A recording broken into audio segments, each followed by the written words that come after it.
নমস্কার প্রিয় দর্শক। বাংলাদেশের উপর বর্তমানে একটি নিম্নচাপ বিরাজ করছে, যা দেশের বিভিন্ন অঞ্চলে আবহাওয়ার উল্লেখযোগ্য পরিবর্তন আনছে। আবহাওয়া দপ্তরের সর্বশেষ তথ্য অনুযায়ী এই নিম্নচাপটি বঙ্গোপসাগরের উত্তর পশ্চিম অংশে অবস্থান করছে এবং এর প্রভাবে দেশের আকাশ অধিকাংশ এলাকায় মেঘলা রয়েছে। প্রথমে বলি সার্বিক আবহাওয়ার কথা। নিম্নচাপের কারণে দেশের বিভিন্ন অঞ্চলে হালকা থেকে মাঝারি ধরনের বৃষ্টি হচ্ছে। কোথাও কোথাও মাঝারি থেকে ভারী বর্ষণের সম্ভাবনা রয়েছে।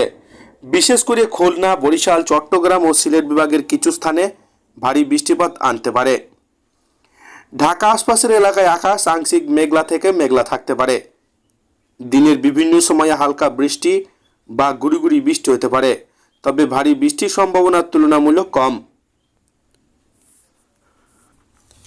এখন আসি তাপমাত্রার কথায়। নিম্নচাপের কারণে দিনের তাপমাত্রা কিছুটা কমে এসেছে। সারা দেশের দিনের তাপমাত্রা 2 থেকে 3 ডিগ্রি সেলসিয়াস পর্যন্ত কমতে পারে। অন্যদিকে রাতের তাপমাত্রা সামান্য হ্রাস পেতে পারে, প্রায় অপরিবর্তিত থাকতে পারে। আজ ঢাকায় সর্বোচ্চ তাপমাত্রা থাকতে পারে 30 ডিগ্রি সেলসিয়াস এবং সর্বনিম্ন 25 ডিগ্রি সেলসিয়াসের কাছাকাছি। নিম্নচাপের প্রভাবে দেশের বিভিন্ন অঞ্চলে দমকা হাওয়া বইতে পারে। বিশেষ করে উপকূলীয় এলাকায় বাতাসের গতি কিছুটা বেশি থাকতে পারে। সমুদ্র বন্দরগুলিকে 3 নম্বর স্থানীয় সতর্ক সংকেত দেখাতে বলা হয়েছে। মৎস্যজীবী নৌযান চলাচলকারীদের জন্য সতর্কবার্তা। বঙ্গোপসাগর উত্তাল রয়েছে, তাই গভীর সমুদ্রে অবস্থানরত মাছ ধরার নৌকো ট্রলারগুলোকে নিরাপদ আশ্রয়ে থাকতে বলা হয়েছে। নতুন করে সমুদ্রে না যাওয়ার জন্য পরামর্শ দেওয়া হয়েছে। এখন আঞ্চলিক ভিত্তিক পূর্বাভাস। ঢাকা বিভাগ আকাশ মেঘলা থাকবে, হালকা বৃষ্টি হতে পারে। চট্টগ্রাম বিভাগ বেশিরভাগ জায়গায় বৃষ্টি, বজ্রসহ বৃষ্টি হতে পারে। কিছু স্থানে ভারী বর্ষণ হতে পারে। সিলেট বিভাগ মাঝারি থেকে ভারী বৃষ্টির সম্ভাবনা বেশি। খুলনা ও বরিশাল বিভাগ বৃষ্টিপাত অব্যাহত থাকতে পারে, কোথাও কোথাও ভারী বৃষ্টি হতে পারে।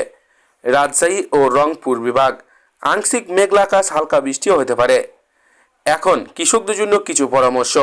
নিম্নচাপের কারণে অতিরিক্ত বৃষ্টিপাত হলে জমিতে পানি জমে যেতে পারে, তাই পানি নিষ্কাশনের ব্যবস্থা রাখতে হবে। যেসব ফসল মাঠে রয়েছে সেগুলির রক্ষায় প্রয়োজনীয় ব্যবস্থা নিতে হবে। এই সময় হঠাৎ আবহাওয়া পরিবর্তনের কারণে সর্দি, কাশি ও জ্বরের প্রকোপ বাড়তে পারে, তাই সবাইকে সতর্ক থাকার অনুরোধ জানানো হচ্ছে। বাইরে গেলে ছাতা বা রেনকোট ব্যবহার করুন। সর্বশেষে বলি, বাংলাদেশের বর্তমানে নিম্নচাপের প্রভাব রয়েছে। এর কারণে দেশের বিভিন্ন অঞ্চলে বৃষ্টিপাত হচ্ছে এবং আরও কয়েকদিন এই অবস্থা অব্যাহত থাকতে পারে, তাই সবাইকে প্রয়োজনীয় সতর্ক মেনে চলার অনুরোধ জানানো হয়েছে। তো এই ছিল আজকের লেটেস্ট ট্রেন্ডিং খবর। ভিডিওটিকে ভালো লাগলে লাইক করবেন আর এই ধরনের লেটেস্ট খবরগুলি পাওয়ার জন্য চ্যানেলটিকে সাবস্ক্রাইব করে আমাদের সঙ্গে থাকবেন।